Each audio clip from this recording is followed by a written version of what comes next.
Charles Trenet. Pourquoi son héritier ne supportait pas Pierre-Jean Chalancon?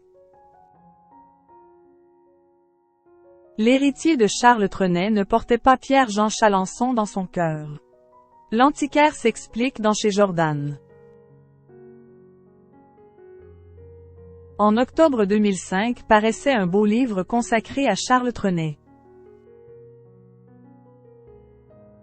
Son auteur, Pierre-Jean Chalancon, s'y présentait comme son confident et ami intime pendant les dernières années de sa vie.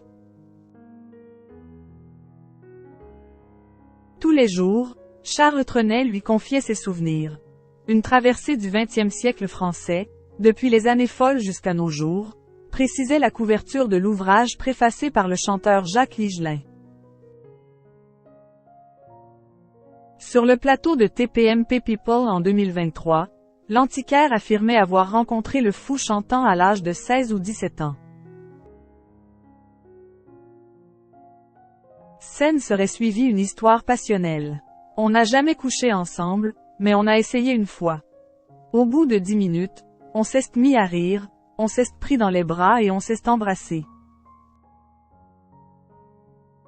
Il m'a dit, « Tu comprends, j'aurais tellement l'impression de faire un inceste », raconterait-il face à Jordan Deluxe quelques mois plus tard.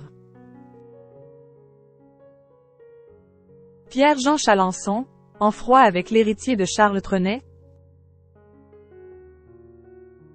C'est également sur le plateau de Chez Jordan que Jean-Jacques Debout a mis les choses au clair le 18 juin dernier. Après avoir révélé avoir provoqué la rencontre entre Charles Trenet et Pierre-Jean Chalancon, le mari de Chantal Goya s'est souvenu. Charles Trenet l'aimait beaucoup.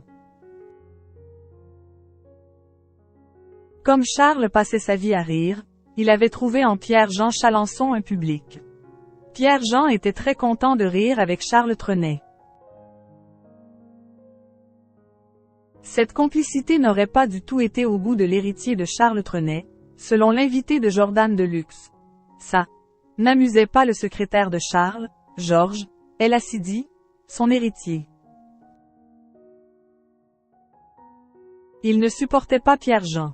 Il m'avait reproché d'avoir présenté Pierre-Jean à Charles. Jean-Jacques Debout, lui, reproche aujourd'hui à l'antiquaire d'avoir affirmé être l'amant du chanteur dans l'émission Affaires conclues. Même si c'est vrai, il n'a pas à se vanter d'un truc pareil à la télévision devant tout le monde. Qui est l'héritier de Charles Trenet? C'est en 1979 que Georges El Assidi rencontre pour la première fois Charles Trenet. Au bout de 10 minutes, il a voulu que l'on se tutoie, se souvient-il dans une interview accordée à Elle Indépendant. Sa mère avait 90 ans, la mienne 36. Nous avons vécu cet épisode douloureux côte à côte. J'ai vu Charles très malheureux. Georges El Assidi ne quittera plus le chanteur pour les 20 années à venir. Secrétaire puis chauffeur de l'artiste narbonnais, Georges El Assidi entretient la mémoire de Charles Trenet via une fondation dédiée dont Jean-Jacques Debout est le président d'honneur de l'Association, et René Catinon le vice-président. C'était un touche-à-tout, explique-t-il. J'ai plus de 80 tableaux de lui, j'ai pu en faire une exposition à Pont-l'Évêque et des écoles sont venues. C'est bien de pouvoir transmettre la mémoire de Trenet de cette manière. Il me manque énormément.